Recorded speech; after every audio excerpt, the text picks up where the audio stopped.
خديت راحتي في الدوش وبقيت كنلعب في ديالي، بقيت كندير داكشي. من بعد حسيت بشي حد قرب كيطلع، عرفتو هو، ولكن انا عقلتو اللي بغى يخليه يشوف، وانا كملت بقيت كندير حتى كملت. أنا سعاد، مطلقة من 5 سنين، كنعيش مع ولدي آدم اللي في الثانوي. حياتي كانت كلها خدمة واهتمام بولدي، ما عنديش الوقت نفكر في راسي بزاف.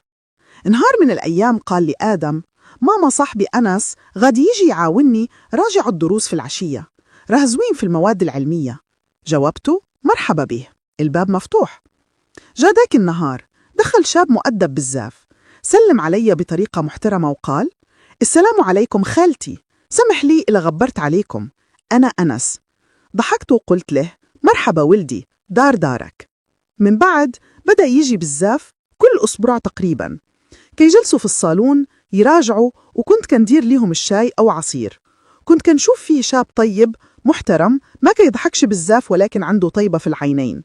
مع الوقت وليت كنعتبره بحال ولدي الثاني، خصوصاً في الفترة اللي آدم مشى فيها ليتراجع في مدينة أخرى. مرة جاء عندي وسول: خالتي، وش نقدر نراجع هنا بوحدي حتى يرجع آدم؟ عندي امتحان مهم. قلت له: بطبيعة الحال، البيت بيتك.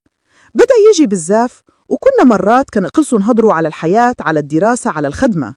كنت كنحس إنه بيحترمني وكيقدرني بزاف، وكنت كنشوف فيه صورة الشباب اللي ما بقت كتشوفها بزاف في هذا الزمن: الطيبة، الأدب، والنية الصافية. مرة قال لي بابتسامة خفيفة: خالتي، الله يخليك، كنتمنى نكون عند حسن ظنك. جاوبته: راه ولد الناس كيباين من طريقته.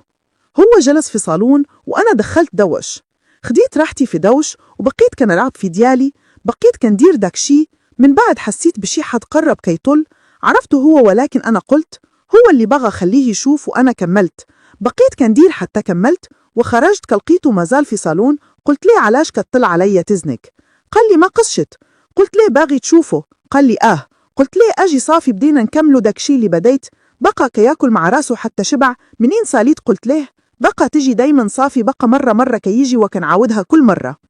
من بعد هذاك النهار كل مرة كيجيني الإحساس إن الله ممكن يعوضنا بالناس الطيبين في حياتنا حتى لو ما كانوش من العائلة.